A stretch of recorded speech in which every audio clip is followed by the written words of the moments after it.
नमस्कार दोस्तों, मैं वीरेंद्र कुमार गुप्ता वीकेजी फ्यूजन पर आपका एक बार फिर स्वागत करता हूं। आज का हमारा टॉपिक है क्रिस्टल जालक तथा मात्रक कोष्टिकाएं। यह टॉपिक बड़ा ही इंटरेस्टेड है और आप लोगों को इस टॉपिक को समझने में अपनी सोचने की क्षमता को थोड़ा बढ़ाना पड़ेगा, कल्पना शक्ति को बढ़ाना पड़ेगा, जिससे ये समझने में आ जाए। कहते हैं कि एक विमीय, द्विविमीय और त्रिविमीय जालक क्या है।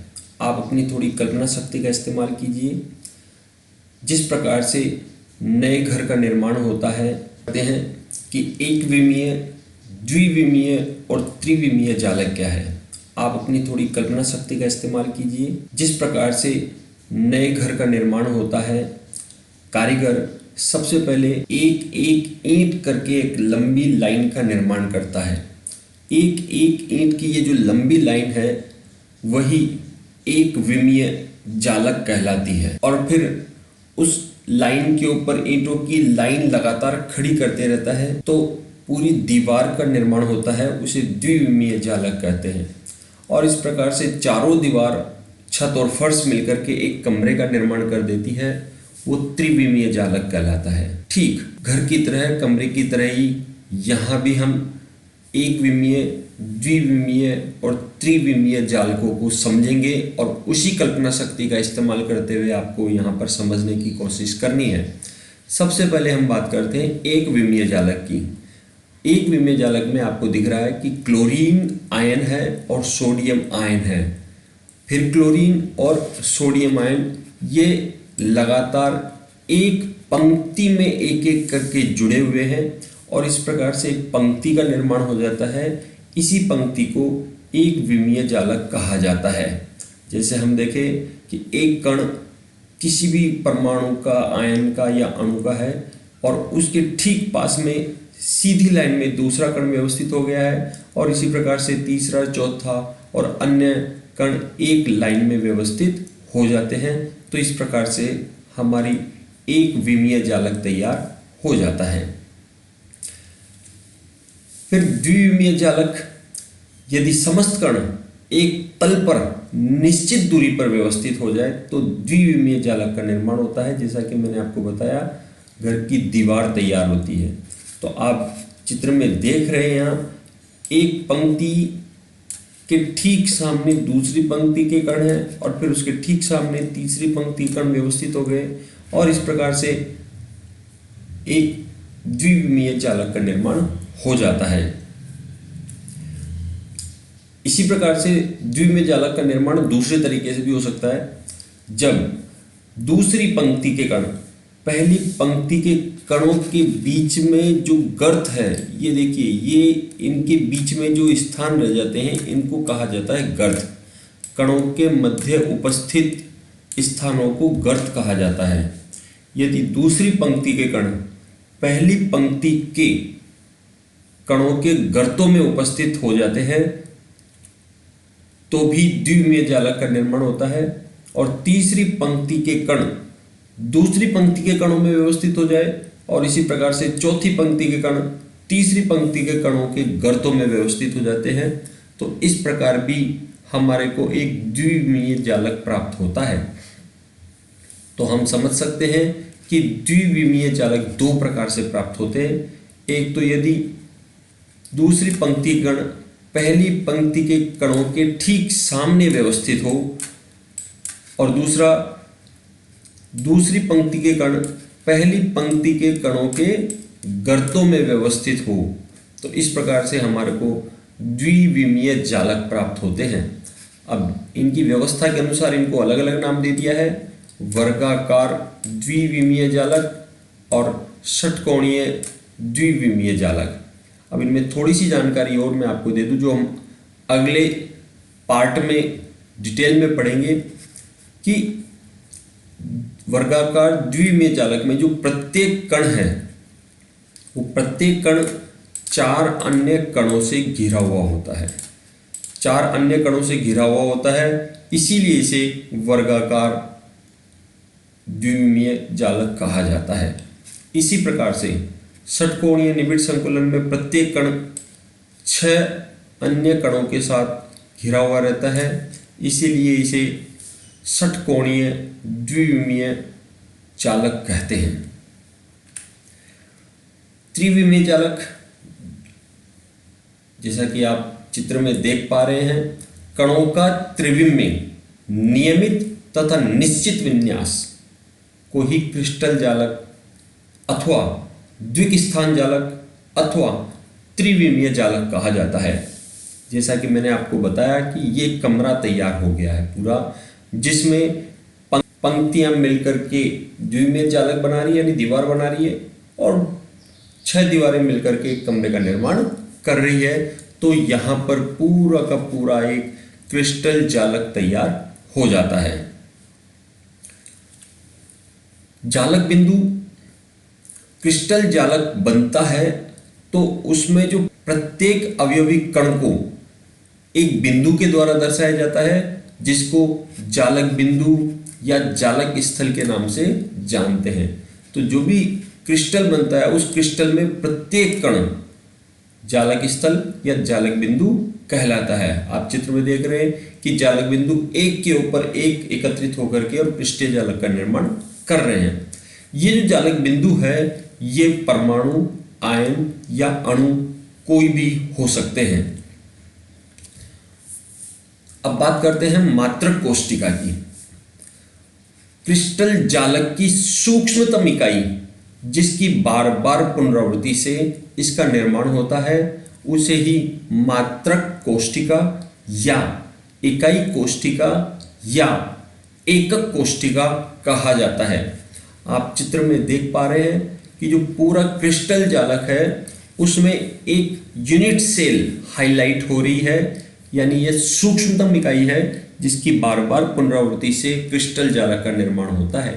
इसको हम इस प्रकार से समझ सकते हैं जैसे हमारे शरीर की सबसे सूक्ष्मतम कार्यात्मक इकाई कोशिका होती है और कोशिकाओं की बार बार पुनरावृत्ति से ही ये पूरे शरीर का निर्माण हुआ है।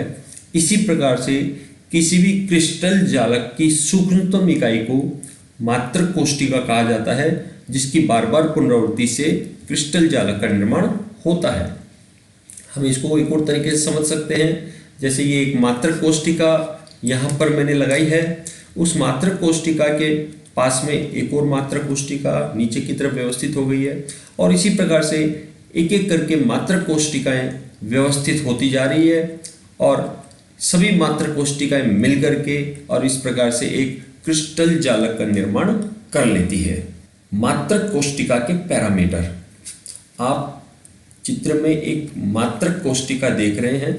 मात्रक कोष्टिका की कल्पना आप एक कमरे से कर सकते हैं, जैसे कि एक कमरा है अर्थात मात्रक कोष्टिका है, और इस मात्रक कोष्टिका में ये 3 अक्ष हैं x, y और z। इन मात्रक कोष्टिका में इन तीनों की लंबाई, जिसको हम a, b और c से प्रदर्शित करते हैं, इन तीनों की लंबाई का मान और इन तीनों के मध्य उपस्थित कोण के मानों को ही मात्रक कोष्टिका पैरामीटर कहते हैं, जिसके आधार पर हम मात्रक कोष्टिकाओं का विभाजन करते हैं। अब यहाँ इनके बीच में जो कोण है उन कोणों को विशेष रूप से ध्यान रखना है। कोणों को हम अल्फा, बीटा और गामा से प्रदर्शित करते हैं। ग्रीक भाषा में अल्फा मतलब ए होता है, बीटा मतलब बी होता है, गामा मतलब सी होता है। तो आप ध्यान रखना कि ए और बी के बीच में जो हमेशा कोण बनेगा वो बनेगा गामा का, क्योंकि ए, बी और फिर सी आ गया है। इसी प्रकार से ए और सी के बीच में कोण बनेगा हमेशा बीटा का, क्योंकि ये भी फिर कंटिन्यू में ए, बी और सी हो जाते हैं। इसी प्रकार से बी और सी के बीच में जो कोण बनेगा वो बनेगा अल्फा का, क्योंकि ये भी ए, बी, सी कंटिन्यू हो जाते हैं। तो आप इस चीज़ का ध्यान रखें, याद करने में आपको आसानी रहेगी। तो बी और सी के बीच में अल्फा कोण है, ए और सी के बीच में बीटा, और इसी प्रकार से ए और बी के बीच में गामा कोण होता है। तो इस प्रकार से ये 6 पैरामीटर्स होते हैं, जिसमें 3 अक्षीय लंबाइयां हैं ए, बी, सी, और 3 उनके मध्य के कोण अल्फा, बीटा और गामा है। मात्रक कोष्टिका या एकक कोशिका के प्रकार की बात करते हैं। बड़े ध्यान से समझना है इस टॉपिक को और बहुत कल्पना शक्ति का उपयोग करके पूरे सांद्रता के साथ कंसंट्रेट होकर के समझने की कोशिश करनी है। मात्रक कोशिका के प्रकार। मात्रक कोशिका को दो भागों में बांटा गया है। सबसे पहली है आद्य मात्रक कोशिका या इसको प्रारूपिक मात्रक कोशिका के नाम से भी जाना जाता है। प्रारूपिक मात्रक कोशिका में ध्यान रखना, जैसे ये मात्रक कोशिका है और इस मात्रक कोशिका में, चूंकि मात्रक कोशिका को एक कमरा समझना है, उस कमरे में 8 कोने हैं। इसी प्रकार से मात्रक कोशिका में भी 8 कोने हैं और प्रत्येक कोने पर एक एक कण यहाँ पर व्यवस्थित है। जब मात्रक कोशिका के प्रत्येक कोने पर एक एक कण व्यवस्थित होता है तो उस मात्रक कोशिका को ही आद्य मात्रक कोशिका के नाम से जाना जाता है। इसी प्रकार से दूसरा है केंद्रीय मात्रक कोशिका। इसको ध्यान से समझना है। जब कण, जैसा कि आप जानते हैं, आद्य मात्रक कोशिका में कण कोणों पर व्यवस्थित होते हैं। केंद्रीय मात्रक कोशिका में कण कोणों पर तो होंगे ही होंगे, लेकिन इसके साथ अन्य स्थानों पर भी कण व्यवस्थित रहते हैं, तो उसे नाम दिया गया है केंद्रीय मात्रक कोशिका। जैसे पहला है काय या अंतः केंद्रित मात्रक कोशिका। अंतः केंद्रित यानी शरीर के अंदर, एक तरह से अंतः केंद्रित मात्रक कोशिका है। इसमें मात्रक कोशिका में 8 कण कोणों पर तो व्यवस्थित होंगे ही होंगे।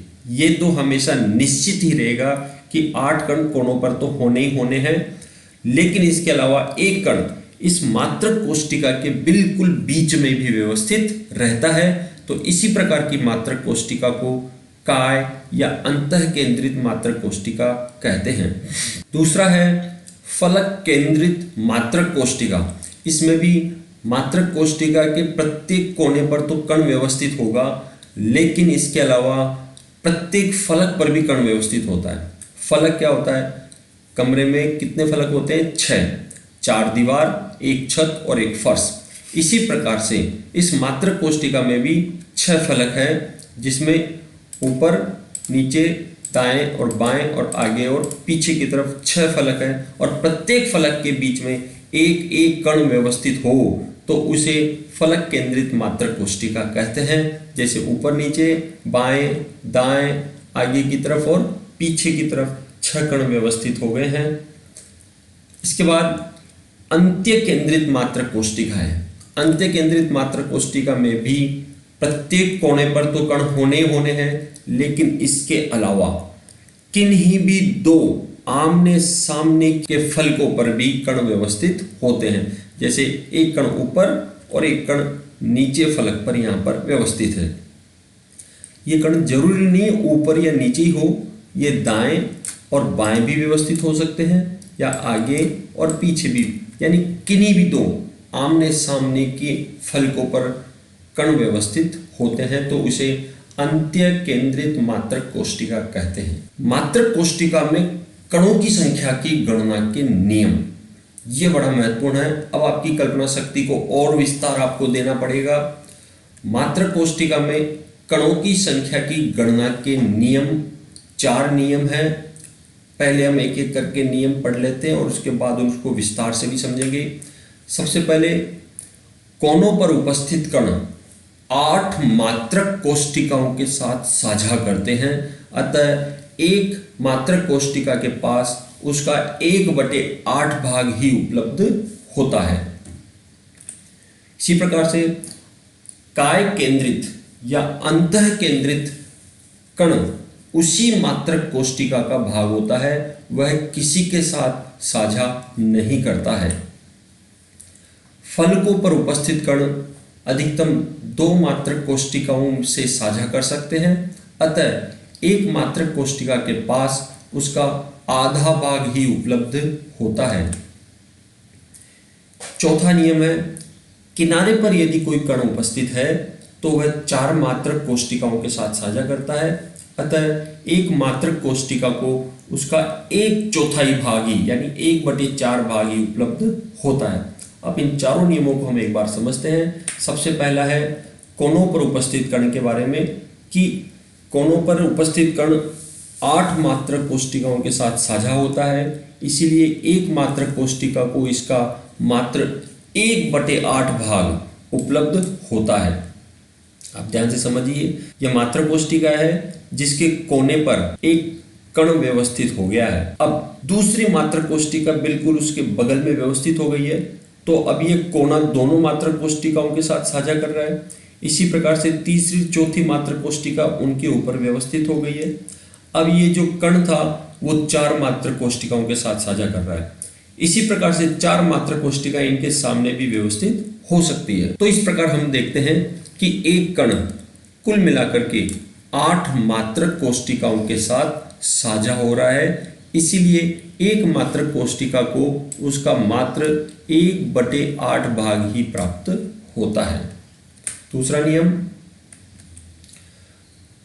जिसमें यह मात्रक कोशिका है और मात्रक कोशिका के बीचों बीच में कोई भी कण व्यवस्थित हुआ है, तो यह कण सिर्फ इसी मात्रक कोशिका का है और किसी दूसरी मात्रक कोशिका के साथ यह कोई साझा नहीं करता है।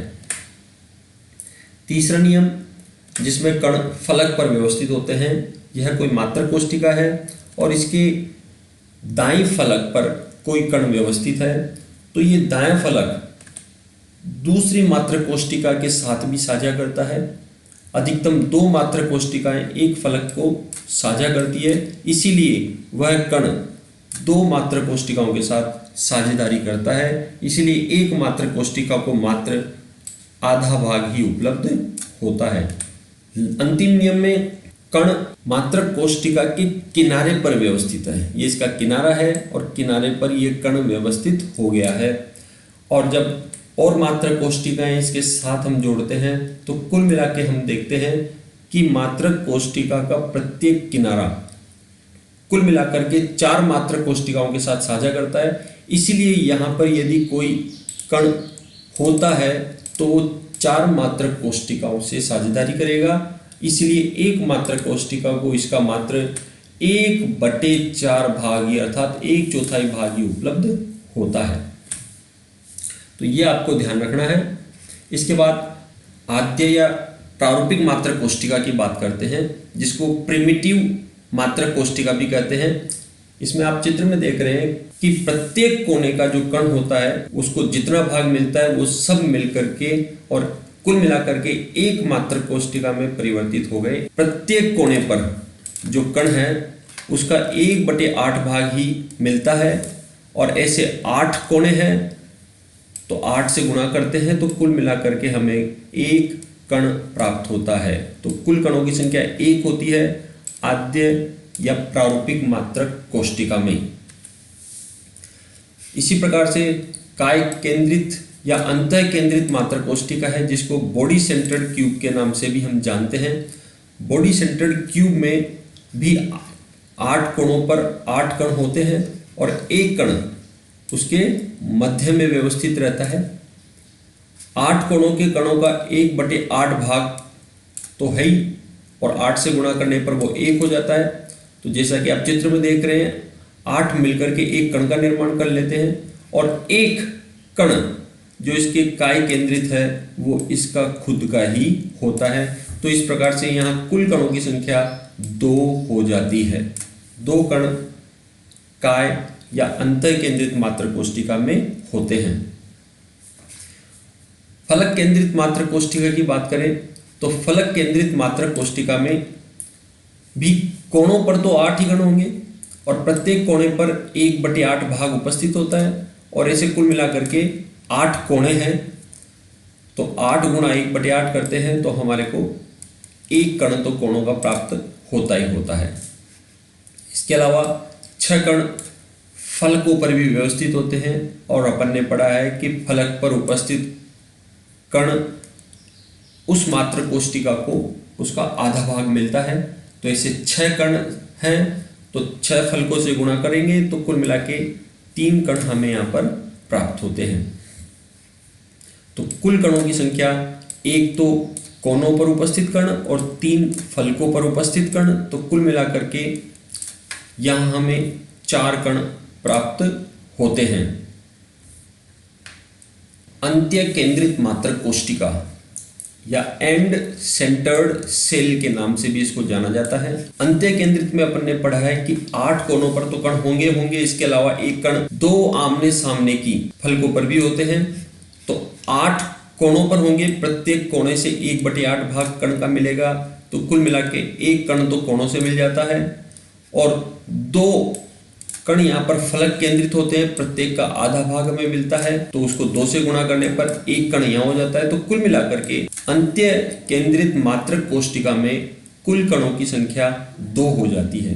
तो आपको ध्यान रखना है, आद्य मात्रक कोशिका में कुल कणों की संख्या 1 होती है, काय केंद्रित मात्रक कोशिका में कुल कणों की संख्या 2 होती है, फलक केंद्रित मात्रक कोशिका में कुल कणों की संख्या 4 होती है, जबकि अंतः केंद्रित एंड सेंटर्ड क्यूब या अंत्य केंद्रित मात्रक कोशिका में कुल कणों की संख्या 2 होती है।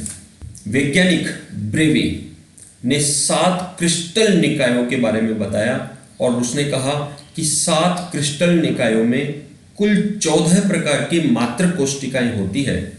उन सभी मात्रक कोशिकाओं को ब्रेवे के सम्मान में ब्रेवे या ब्रेवेस जालक कहा जाता है। मात्रक कोशिका के किनारों की लंबाई तथा उनके मध्य के कोण अपन ने पढ़ा हुआ है। किनारों की लंबाई ए, बी और सी तथा उनके मध्य के कोण अल्फा, बीटा और गामा के आधार पर क्रिस्टल समुदाय को 7 भागों में विभाजित किया गया है, जिन्हें 7 क्रिस्टल जालक या क्रिस्टल निकाय कहा जाता है।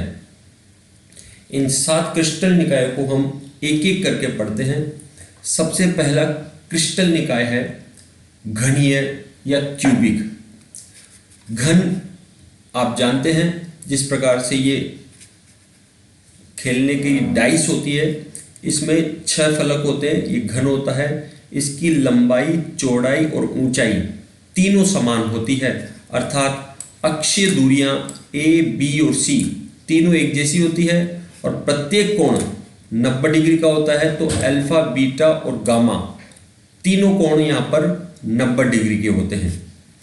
अब घनीय मात्रक कोशिका 3 प्रकार की पाई जाती है, आद्य, अंतः केंद्रित और फलक केंद्रित, जैसा हमने अभी कुछ देर पहले पढ़ा था।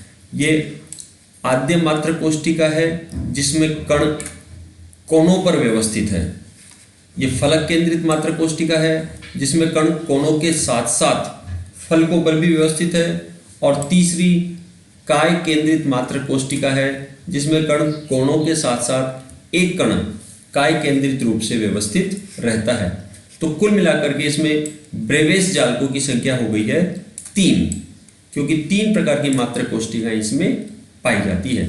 इसका उदाहरण देखें हम तो जिंक ब्लेंड, जिसको ZnS भी कहा जाता है, हीरा, कॉपर, चांदी, सोडियम क्लोराइड और पोटेशियम क्लोराइड में घनीय मात्रक कोशिका पाई जाती है। दूसरा समूह है द्विसमलंबाक्ष। द्विसमलंबाक्ष यानी 2 भुजाएं इसमें समान होती है। और ये उदाहरण हम इसका ले सकते हैं, जो ऑयल केन आता है, तेल का पीपा आता है, उसमें हम देखते हैं कि लंबाई और चौड़ाई उसकी बिल्कुल समान होती है, लेकिन उसकी जो ऊंचाई होती है वो अधिक होती है। तो ठीक पीपे के हिसाब से हमारे को द्विसमलंबाक्ष को समझना है। इसमें अक्षीय दूरियां मतलब लंबाई और चौड़ाई ए और बी तो समान है, लेकिन ऊंचाई सी अलग होती है, यानी A is equal to B but not is equal to C. अक्षीय कोण पीपे में हम देखते हैं प्रत्येक भुजा 90 डिग्री कोण पर होती है। यहां पर भी प्रत्येक भुजा अर्थात अल्फा, बीटा और गामा का कोण 90 डिग्री ही होता है। लेकिन द्विसमलंबाक्ष में 2 प्रकार की ही मात्रक कोशिकाएं पाई जाती है। एक तो आद्य मात्रक कोशिका है जिसमें कण सिर्फ कोणों पर व्यवस्थित होते हैं, और एक अंतः केंद्रित मात्रक कोशिका है जिसमें कण कोणों के अलावा एक कण मध्य में भी स्थित होता है। तो 2 प्रकार की मात्रक कोशिकाएं द्विसमलंबाक्ष में पाई जाती है, इसीलिए ब्रेवेस जालकों की संख्या इसमें हो जाती है 2। इसके उदाहरण है स्वेटिन, SnO2, टाइटेनियम ऑक्साइड और कैल्शियम सल्फेट। फिर है तीसरा समुदाय विषम लंबाक्ष विषम यानी सभी भुजाएं इसकी समान नहीं होती है। और इसका उदाहरण समझने के लिए हम माचिस की डिब्बी का इस्तेमाल कर सकते हैं। माचिस की डिब्बी में हम देखते हैं कि लंबाई, चौड़ाई और ऊंचाई इसकी तीनों अलग अलग होती है। ठीक इसी प्रकार से विषम लंबाक्ष में अक्षीय दूरियां ए, बी और सी तीनों अलग अलग है, तीनों समान नहीं होती है। अक्षीय कोण माचिस की डिब्बी में भी हम देखते हैं कि प्रत्येक कोण 90 डिग्री का ही होता है। इसी प्रकार से इसमें भी कोण 90 डिग्री ही होते हैं, अर्थात अल्फा, बीटा और गामा तीनों बराबर है और तीनों 90 डिग्री के कोण पर व्यवस्थित होते हैं। सबसे विशेष बात, विषम लंबाक्ष क्रिस्टल समूह में चारों प्रकार की मात्रक कोष्टिकाएं पाई जाती है, अर्थात आद्य मात्रक कोष्टिका जिसमें कण कोणों पर व्यवस्थित होते हैं, अंत्य केंद्रित मात्रक कोष्टिका जिसमें कण कोणों के अलावा दो कण आमने सामने के दो फलकों पर व्यवस्थित होते हैं, काय केंद्रित मात्रक कोष्टिका जिसमें कण कोणों के अलावा एक कण मध्य में व्यवस्थित होता है, और फलक केंद्रित मात्रक कोष्टिका जिसमें 8 कोणों के अलावा 6 कण उसके फलकों पर भी व्यवस्थित होते हैं। तो इस प्रकार से यह एकमात्र क्रिस्टल समूह है जिसमें सभी प्रकार की मात्रक कोष्टिकाएं पाई जाती है, अर्थात इसमें ब्रेविस जालकों की संख्या कुल मिलाकर के हो जाती है 4। इसके उदाहरण है विषम लंबाक्ष गंधक, potassium nitrate, potassium sulphate, barium sulphate और लेड कार्बोनेट। चौथा क्रिस्टल समुदाय है एकंताक्ष, या इसको मोनोक्लिनिक के नाम से भी जाना जाता है। इसमें विशेष रूप से ध्यान रखना, इसमें अक्षीय दूरियां जो होती है वो तीनों अलग अलग होती है, अर्थात ए और बी बराबर नहीं है। इसी प्रकार से सी और बी भी बराबर नहीं होती है। अक्षीय कोण इसके अंदर एकंताक्ष में अल्फा और गामा का कोण तो बराबर है और 90 डिग्री है, जबकि इसमें बीटा कोण अलग होता है जो 90 डिग्री नहीं होता है। ये विशेष रूप से आपको ध्यान रखना है यहाँ पर। और एकंताक्ष में दो प्रकार की मात्रक कोष्टिका पाई जाती है, एक आद्य मात्रक कोष्टिका और दूसरी अंत्य केंद्रित मात्रक कोष्टिका। जानते हैं आप, आद्य मात्रक कोष्टिका में तो कण सिर्फ कोणों पर व्यवस्थित होते हैं, जबकि अंत्य केंद्रित मात्रक कोष्टिका में कोणों के अलावा दो आमने सामने के फलकों पर भी कण व्यवस्थित होते हैं। तो इस प्रकार से इसमें ब्रेविस जालकों की संख्या 2 होती है। उदाहरण है एकंताक्ष गंधक, सोडियम सल्फेट जिसमें 10 जल के अणु क्रिस्टलीय जुड़े हुए होते हैं, और PbCrO4 यानी लेड क्रोमेट। पांचवा समुदाय हमारा षटकोणीय मात्रक कोष्टिका। षटकोणीय समुदाय में पहले आप चित्र में समझने की कोशिश करें। ये षटकोण है और इस षटकोण में ये दूरी और ये दूरी तो समान होती है, यानी PP की तरह होता है। इसमें लंबाई और चौड़ाई समान होती है, लेकिन जो ऊंचाई है वो इसमें अलग होती है। तो अर्थात A और B बराबर है, लेकिन C बराबर नहीं होता है। कोण की बात करें यहाँ पर अक्षीय कोण में, ध्यान से देखें अपन, ऊंचाई के साथ लंबाई तथा चौड़ाई वाले कोण तो दोनों 90 डिग्री होते हैं, लेकिन लंबाई और चौड़ाई वाला कोण 120 डिग्री का होता है। इसलिए अल्फा और बीटा तो बराबर है और 90 डिग्री का होता है, लेकिन गामा कोण यहाँ पर 120 डिग्री का होता है।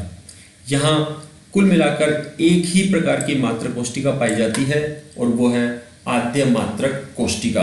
ब्रेविस जालकों की संख्या इसमें सिर्फ 1 होती है और इसमें graphite, zinc oxide, magnesium, cadmium sulphide और PbI2 इसके प्रमुख उदाहरण हैं। छठा क्रिस्टलीय समुदाय है त्रिसमन्ताक्ष या त्रिकोणी। नाम से पता चल रहा है त्रिसमन, अर्थात तीनों भुजाएं समान होती है। जी हाँ, बिल्कुल घन के समान A, B और C तीनों भुजाएं इसमें समान होती है, और घन के समान ही इसमें तीनों कोण अल्फा, बीटा, गामा भी समान होते हैं। लेकिन एक ही अंतर है कि घन में तो तीनों कोण 90 डिग्री होते हैं, लेकिन यहाँ पर तीनों कोण में से कोई सा भी 90 डिग्री नहीं होता है। यानी तीनों समान तो होते हैं लेकिन 90 डिग्री नहीं होते हैं। इसमें भी सिर्फ एक ही प्रकार की आद्य मात्रक कोष्टिका पाई जाती है, इसीलिए ब्रेविस जालकों की संख्या 1 होती है। उदाहरण में कैल्साइट जो कैल्शियम कार्बोनेट होता है, क्वार्ट्ज, सिनेबार, सोडियम नाइट्रेट और एंटीमनीज के उदाहरण हैं। आपके लिए एक छोटा सा सवाल है कि आप मेरे को लिख करके बताएं कि क्वार्ट्ज और सिनेबार का सूत्र क्या होता है। आप देखें और कमेंट बॉक्स में इनका सूत्र जरूर लिखें। सातवां क्रिस्टल समूह है त्रिंताक्स। त्रिंताक्स में तीनों भुजाएं की लंबाई अलग अलग होती है, अर्थात ए, बी और सी तीनों समान नहीं होते हैं। इसी प्रकार से तीनों कोण भी समान नहीं होते हैं और कोई सा भी कोण 90 डिग्री का नहीं होता है, यानी त्रिंताक्स में सब कुछ अलग अलग होता है। मात्रक कोष्टिका सिर्फ आद्य प्रकार की मात्रक कोष्टिका पाई जाती है, इसलिए ब्रेविस जालकों की संख्या सिर्फ एक होती है। उदाहरण है कॉपर सल्फेट जिसमें 5 जल के अणु जुड़े हुए हो, इसे हम सामान्य भाषा में नीला थोथा भी कहते हैं। इसके अलावा पोटेशियम डाइक्रोमेट K2Cr2O7 और H3BO3 बोरिक अम्ल भी इसका एक उदाहरण है। तो इस प्रकार से ये 7 क्रिस्टल निकाय है जिनको हम एक साथ इस प्रकार से देख सकते हैं और इनमें अक्षीय दूरियां, अक्षीय कोण, मात्रक कोष्टिकाओं के प्रकार, त्रिविम जालकों की संख्या और उदाहरण दिए हुए हैं। क्योंकि ब्रेविस ने कुल 14 प्रकार के त्रिविम जालक बताए थे, तो ये जो 7 मात्रक कोष्टिका होती है इसमें ये सबको अपन जोड़ दें तो कुल मिलाकर के 14 प्रकार के त्रिविम जालक इसमें पाए जाते हैं। यदि आपको आज का पाठ अच्छा लगा है तो लाइक करें और अच्छा नहीं लगा है तो डिसलाइक करें। बेल बटन को दबा करके ताकि आपको नए नए वीडियो मिलते रहे। सब्सक्राइब करें और चैनल को शेयर भी करें। आपका बहुत बहुत धन्यवाद।